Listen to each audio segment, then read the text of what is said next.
similar, not same.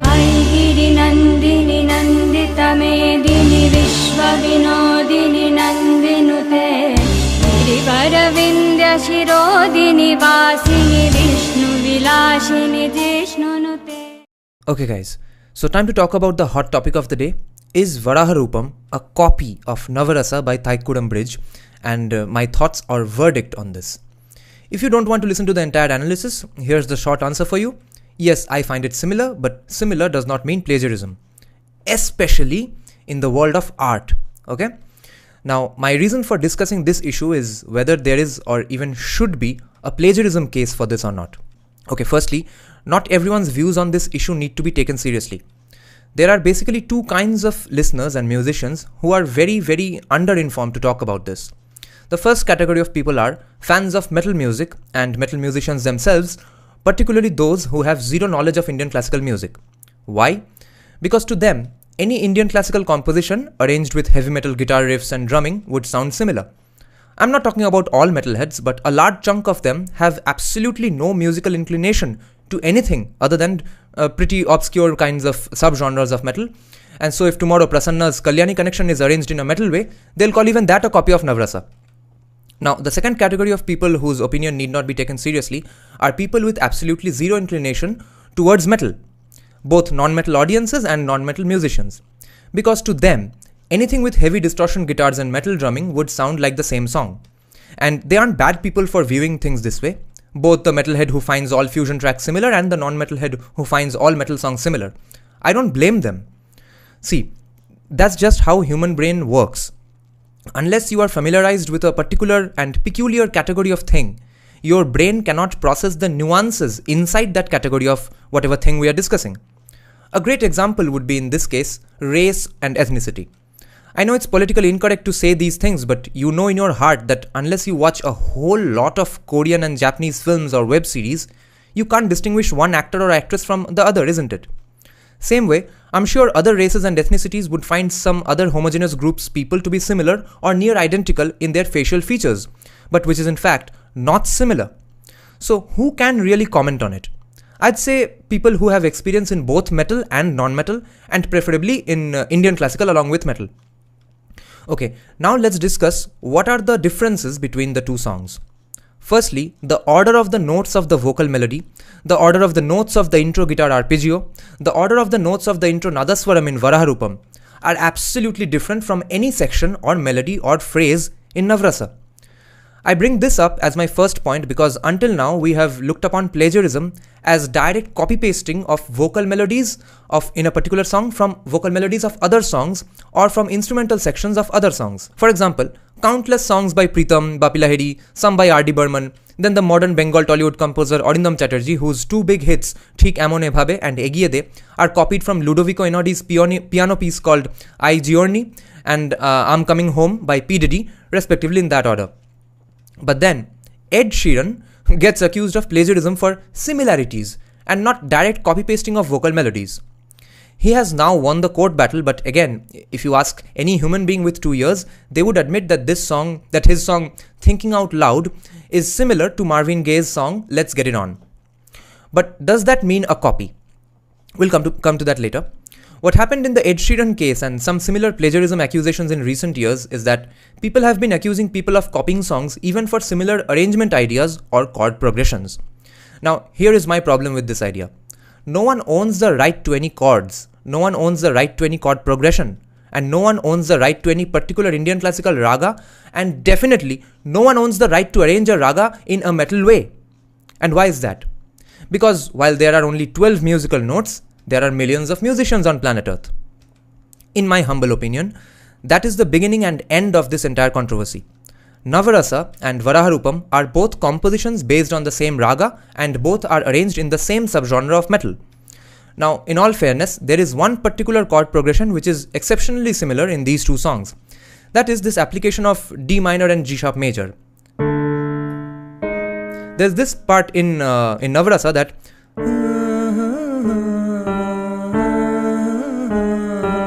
and this part in Varaha Roopam sounds like Varishmita Vadanam. Now, my question is, does anyone own the rights to D minor? Does anyone own the rights to the idea of using D minor and G sharp major consecutively? And does anyone own the rights to using D minor and G sharp major if arranged in a metal way? Or does anyone own the rights to using D minor and G sharp major consecutively if it happens to be in a raga based composition arranged in a heavy metal way? Really, if you really want to go that route, here are some examples of why that's a lame argument. Check this out. Now, you've heard this chord progression in countless instrumental and epic music tracks for your workout playlist or motivational speeches, right?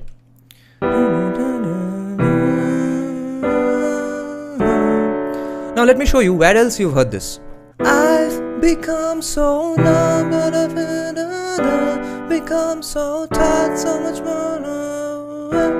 Now this is a song called Numb by the band Linkin Park. Now here's another example. Crawling in my skin, these wounds they will not heal. This is a song called Crawling by Linkin Park. Now here's another example. I can't feel the way I did before. Don't turn your back on me, I won't be ignored. Time won't heal. Now this is a song called Faint by Linkin Park. And here's another fun example. God paged me, you'll never see the life God told me. Okay, this song is called Got the Life by a band called Korn. And then there's this example. Another slowly. This is a song called Zombies, I forgot, by a band called The Cranberries. Then there is Just Go to Hell, oh Dil, just go to hell, Dil. Now, some of these songs will sound similar to your ears and some will sound different depending on your overall music taste and what you listen to. But what we can conclude here is that no one owns a chord progression, no matter how distinct it is. Now, let's talk about the genre issue. My argument is that I am looking at Navarasa and Varaha Roopam as two fabulous songs with their own differences, but inside the same genre, which you can call Carnatic metal perhaps. Now here, you must keep in mind two things. Some chord progressions just work for some genres, and some chords will have to go with some ragas if you want to stay within those ragas. These two are the reasons that anytime anyone in the future in the world arranges a heavy metal song using the particular raga used in Navarasa and Varaha Roopam, they will sound similar. And they will sound similar to your ears if you're not into these genres particularly. For example, ask any non-metal audience. Make them listen to any song by any band before Meshuggah started their distinct brand of metal. Ask your father or mother or grandparents.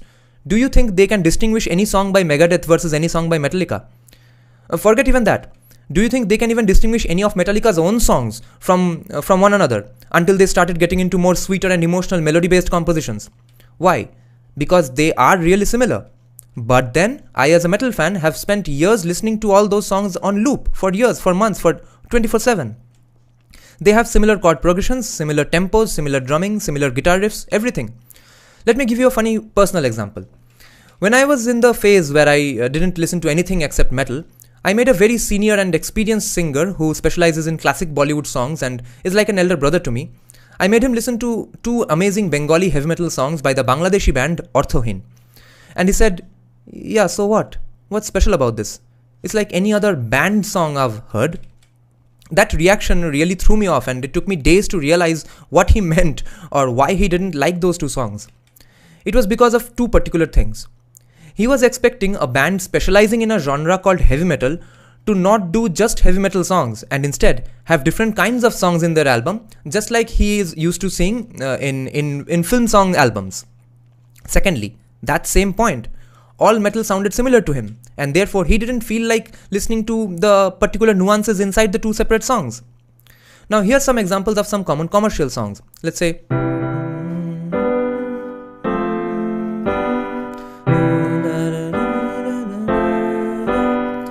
are you saying you haven't heard more than one song in this chord progression arranged in similar ways?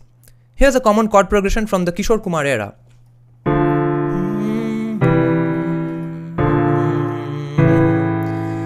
ऐसा कोई साथी हो, ऐसा कोई प्रेमी हो. So Nila Nila Ambar Par is one example, but there are countless songs from that era in the same chord progression, using the same instrument choices and even singing styles that were just part of that era. That's a genre in itself. An acoustic guitar for strumming, a 12-string acoustic guitar for playing passing filler lines, a very soft drums played with brush, with or without some bongos and congas, etc. So up till now, on a conceptual level, I've argued why Varaha Roopam cannot be considered a copy of Navarasa. But that does not mean that Rishabh Shetty or B. Ajnish Loknath didn't have Navarasa in mind while making this song. Now here's a crash course on why that's not a wrong thing. Look guys, there are three kinds of directors or any kind of clients that composers and arrangers have to work with. Firstly, there's the guy who gives you a reference song and says, I want a song or arrangement that is similar to this particular song I like. And the composer or arranger delivers that song and everyone goes home happy. Second, there are some clients who have so much faith or courage that they say to the music team that make whatever you want, I'm fine with it. And let me tell you, that happens only about probably 1 to 2% of the songs in the entire industry of the entire nation, no matter which country on earth actually. Now there's also a third kind of client, one who basically lacks vision for their project and says to the music team that I give you full freedom. I don't understand music, you understand music. Do whatever sounds good, or it just has to sound different. And after giving these absolutely vague and subjective briefings, then rejects 90% of your creation, because this is not what he had in mind. So I like the fact that Rishabh Shetty had a clear vision for the scenes where he probably decided that he would like to have a song like Navarasa as the background score. And I do think B. Ajnish Loknath worked on his song based on this reference and did not copy one single melody line or phrase from the Navarasa song. And now he or the producers of Kantara are getting sued for this. For what? For having a distinct clear vision for a song? Or for having a vision based on the song by a band whose genre is too distinct? Now, how to prevent these situations? In my opinion, you cannot. Clients must always have some vision for their project, otherwise only a miracle will lead them to obtaining a song from the music team that he actually likes. Or else, he will either not like the song and ask for 50 changes after the song is done, or end up using that song anyway and he's not even happy about it. Both of which are bad situations. There could be another way, of course, that the director says, yeah bro, whatever song you make, I'm happy with it.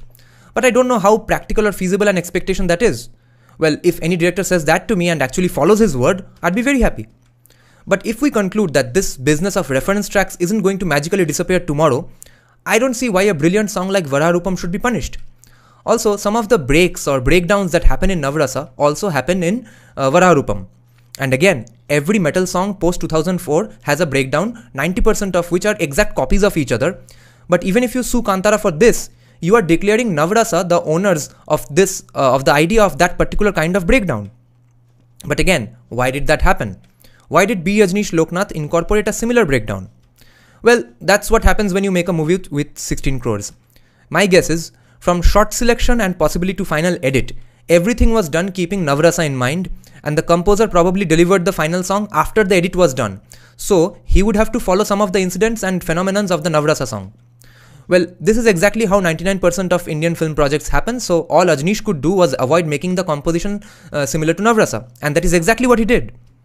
And Bollywood also does this, but that's even with 200-300 crore budget, but that's because most of their money is going to the hero, the PR firm and the middleman agencies. So if Thaikudam Bridge wins this lawsuit and as a result, the economics of the industry or the entire nation changes, that would be fascinating. But I believe that's a fairy tale. But if not, what we are looking at is unnecessary humiliation and scapegoating of a director with a fabulous vision and a composer who made a great song while building upon the ideas presented by another great song. And that happens with every composition any musician on earth makes.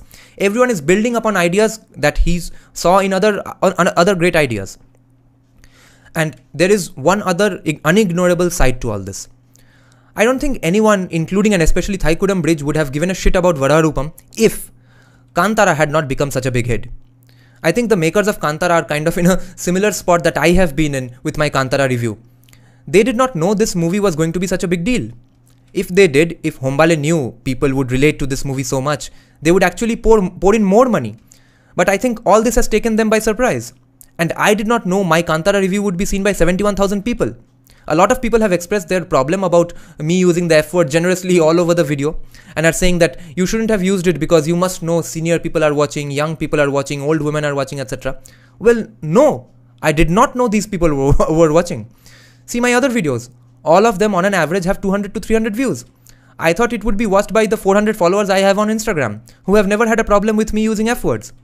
Anyway, now what's the way forward for this particular ugly mess that we are in, even though otherwise it was a very divine and spiritual wave that we all have been in ever since the release of Kantara. I think a public acknowledgement can be made that the makers of Kantara love and respect the Navarasa song, and therefore decided to incorporate that genre into their film.